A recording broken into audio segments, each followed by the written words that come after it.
Hi, good afternoon. My name is Obi Badmus. I'm a realtor with Keller Williams Integrity Lakes Realty, and my YouTube page is dedicated to breaking down the simplest forms of real estate, understanding real estate. This is not a certified real estate education program where you get a certificate at the end and then you can take it to your loan officer and apply for down payment assistance. This is not that. This is a breakdown in the most simplest of forms. I'm speaking to myself.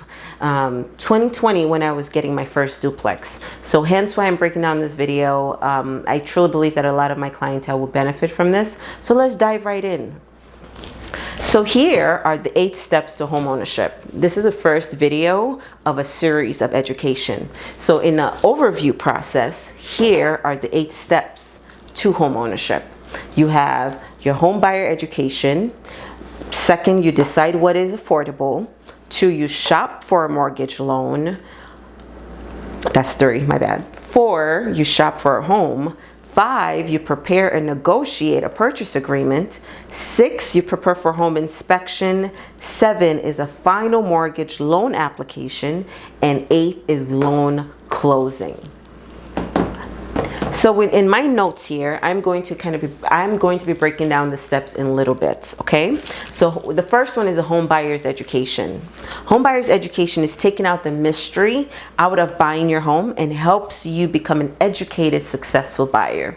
When I was sitting across in 2020, when I was getting my duplex and I was sitting across a realtor for the first time, that was my first experience, my first raw knowledge on all things with real estate.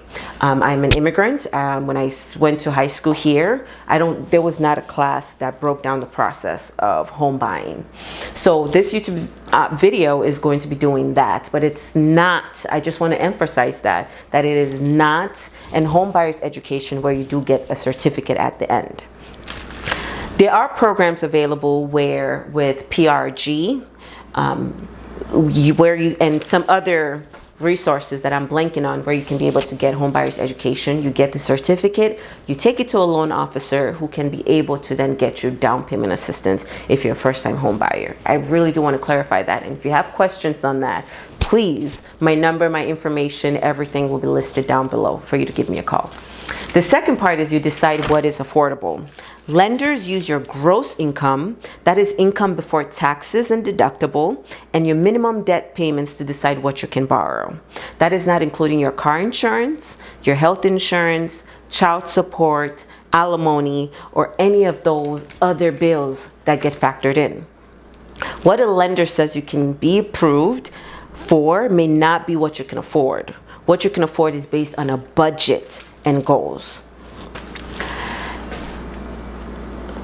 3 is shop for a mortgage loan. Shopping for a mortgage loan, once you've chosen a lender, you can seek a pre-approval for a mortgage loan. So what is a pre-approval? Pre-approval means that the lender can give you a mortgage loan if you and the home you plan to buy meet certain requirements and conditions based on your income, based on your DTI, which is your debt to income ratio. That's what a pre-approval means. And I did not put that on there, but let me quickly get my pen. But here, shopping for a mortgage loan equals pre-approval. Approval, and it comes in the form of a letter, pre-approval letter. This is where you realize, okay, I can be able to afford a $300,000 home. I can be able to afford a $200,000 home. You take that pre-approval letter and you start shopping for a home. So to shop for a home is based on what you can afford. The real estate agent, shows you home for sale.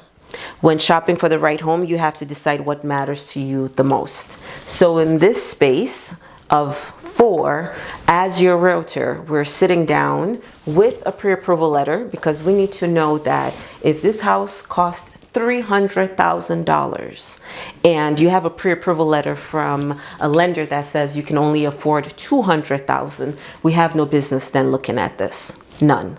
Because we can afford it. So if you're giving a $300,000 pre-approval, this house is $250,000. We're then looking at homes like this because we're going to be looking at $300,000 $1,000 and below. And as an educated realtor, someone who cares about you, we should not even be starting at that cap of $300,000. We should be starting from anywhere below that at like a $250,000 onwards and finding out what works. In shopping for a home, with our pre-approval letter, we're then deciding your wants and your needs right here in this part. And we're then finding your home based on those wants and needs with the pre-approval in mind. We move on to number 5. We prepare and negotiate for a purchase agreement. A purchase agreement is it's definitely a written contract signed by the buyer and seller stating the terms and condition under which the property will be sold. So we shop for a home. We have determined we like this house. This house is cute. Oh, it fits our budget. It fits within our pre-approval letter. I want to get this. So here, then we start determining, we put a purchase agreement, we send it to the seller, and then the seller is the one who accepts our offer, or they decide they're going somewhere else. But usually when you're dealing with a realtor like me, dealing with a realtor from Keller Williams, Integrity Lakes, you're gonna get your offer accepted, because duh. I mean, if I had hair, I do have hair, I would flip it. But you get it. We start preparing to negotiate purchase agreement. Now in this step, in step 5, there can be back and forth. It's called a counter offer. So if we're like, we like this house, it costs $250,000, we want to put an offer on it, we can. That will be excellent. And then step 6, professional home inspection. We placed an offer, the seller has accepted it, but we need to go in because yes, the outside looks great. Yes, the paint looks awesome. We have a red chimney, you know? So it's like all of that is great on the outside, but we need to get inside of the home and figure out this window right here, does it close? This door, is this shutting properly? The chimney that is red and looks good, is it working properly from the inside of the home? That's what a home inspection is. We're going in to figure out all the nooks, crannies, the roof to the foundation, if everything is okay and squared away. This step cannot be missed or bypassed. Okay? But then 6 and 5, they go back and forth a little bit. So if you get everything, you get your home inspection, everything looks great, cool, we move forward. If you don't, and the home inspector finds something is wrong with the chimney, this window is not closing properly the way we want it to, then we can go back here to step 5 and we do a counter offer, where we can say, based on the inspection report, based on what we got, we don't like X, Y, and Z. So can you either reduce the price, or can you fix X, Y, and Z so you can get the price that you have put out there? So these 2 steps, they are so important because we're navigating what is the best thing that we can do for you to acquire your home. This step cannot be missed. Getting a professional home inspection, preparing to negotiate a purchase agreement is also tied in to number 6, which is the home inspection. Then number 7 is our final mortgage loan application. We have prepared a purchase agreement. The seller has accepted it. Home inspection came back and told us everything looks great, all is well. Then we move on to the final loan application. That is where we have our loan processor. We have our loan underwriter who is literally checking every single thing and making sure that yes, absolutely, you can qualify for the home. In this piece, in number 7, where we are in our final mortgage application, in this process, there is called an appraisal that gets to happen. So someone from this area, this final mortgage application, they're called an appraiser. They come in and they say, this person wants this house for $250,000. Is this house worth $50,000? Is everything up to code based on the other homes around the area, based on the other homes that have sold with the similar bedrooms and bathroom? Is this house worth it? Can they That's what the appraisal does in terms of really making sure we're covering our end from the mortgage part of it, of making sure that this house is actually worth what you're asking for, what the seller wants it to be worth, what the seller is asking for. So they want to make sure that they're not overpaying or over loaning you too much money for a house, and they want to make sure that it is just right. That is the underwriter's job. And then we get to loan 8, which is loan closing. Appraisal said, yes, this house is worth $250. It does qualify. Then we'll move on. All the paperwork is sent. Then we'll move on to the loan closing, which is also translates to, where did my pen go? Fix it, Jesus. Ooh, there we go. Loan closing equals title.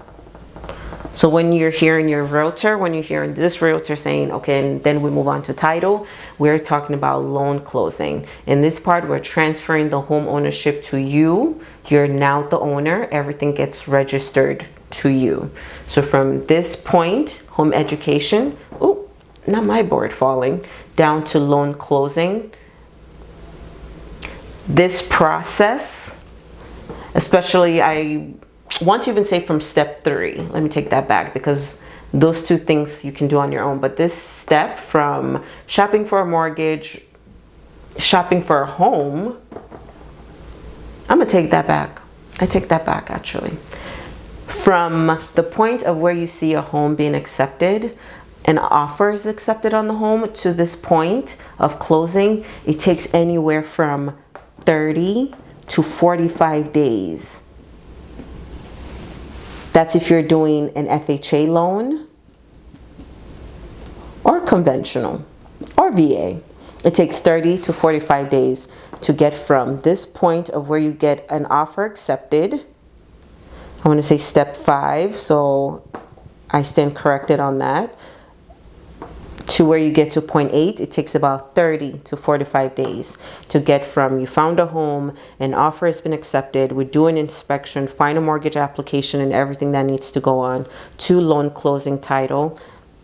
It takes 30 to 45 days. I know I'm reiterating that point so much more and I don't even know why, but it's just so important that we know the timeline of how we're getting things done. But yeah, these are the steps to home ownership in the most simplest form, an 8-step process. Based on where you are in your finances, based on where you are in your goals, this step could be longer. This step could take you 6 months to be able to then get to point 2, deciding what you need to offer. But staying educated is the most important thing. And I tied to my faith, where my people perish. It's in Proverbs, my people perish for lack of knowledge. And when I think of my father, who did not know, he was being predatory lending was on. He was on the radar. He was in their bullseye for that. If he was well educated in the process in 2008, foreclosure wouldn't happen. So that's why this education piece or this video is so important to me, is the fact of stay educated, know as much as possible, so that when you're sitting across from a realtor, when you're sitting across from a loan officer, you know what is going on, you know what's happening, and you're just not going off of the word of someone right then and there when you're signing your paper. I hope you like the video. Stay tuned for more. I'm obviously not perfect in all things video, so extend some grace, and let's be on this journey together. I'm excited for you to learn. I'm excited to teach it because it helps for me to learn as well too, and keeps me staying in the learning process, because when we stop learning, we die. Well, thank you, and I will see you in the next video.